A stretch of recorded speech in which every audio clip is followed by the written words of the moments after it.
Look at him work down there. What's he doing? Let's go find out.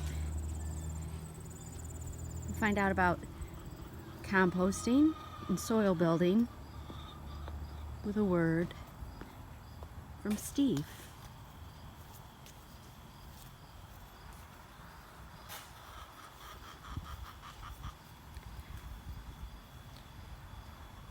What are we doing over here?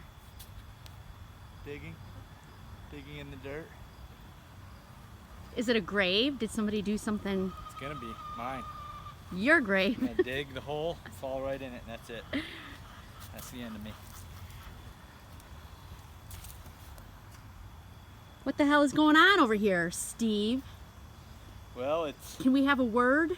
intensive composting, kind of in-ground composting, not so much a pile. This is kind of a pile, but pretty much with composting, all the turning and layering and the machines that cost $200 to rotate it and make it fast, really it's better to just let nature do its thing.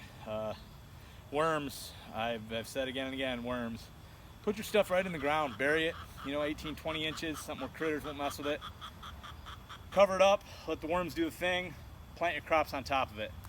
Why wheelbarrow compost around and have a pile that you got to move around? Just at the end of the season, dig your trench. Now this isn't no-till gardening. This is technically disturbing the soil, but you got to do something with all the green waste, all the squash, the comfrey, and I got a whole load of carp from my cousin, bow fisherman, master bow fisherman. So that's really going to add to the soil. So it's worth disturbing the soil and tearing it up and killing some worms and messing with the no-till thing if you're going to add like a mega amount of fertilizer like carp or grass clippings and all your green cutaways in the fall. So in-ground composting is what we're doing. Instead of having a pile and then having to distribute it in the spring once the compost is done, you just plant it right back in the earth and you let the worms do the work. So you're going to put fish in these holes? I'm going to put fish in all these trenches. Why fish? Well, they're filled with carp, especially are vegetarians, so they eat all kinds of different algae, and they're just filled with potassium, phosphorus, nitrogen. They have calcium in the scales. They break down slowly over time. Even the bones, everything in a fish is useful for gardening.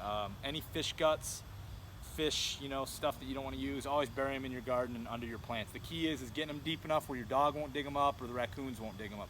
Raccoons. You just got to get it deep enough where nobody can smell it and dig it up. But other than that, fish is the #1 thing you can put in your garden underneath your plants as far as organic gardening. It just adds so much to the soil, and it's hard to believe how fast it'll break down. These buckets over here I drilled holes in.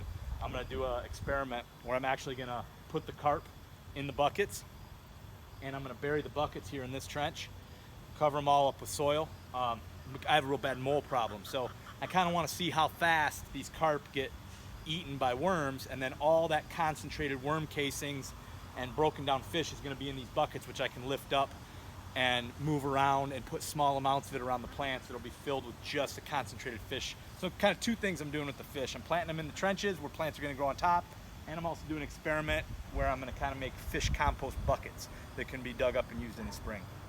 Awesome. Composting.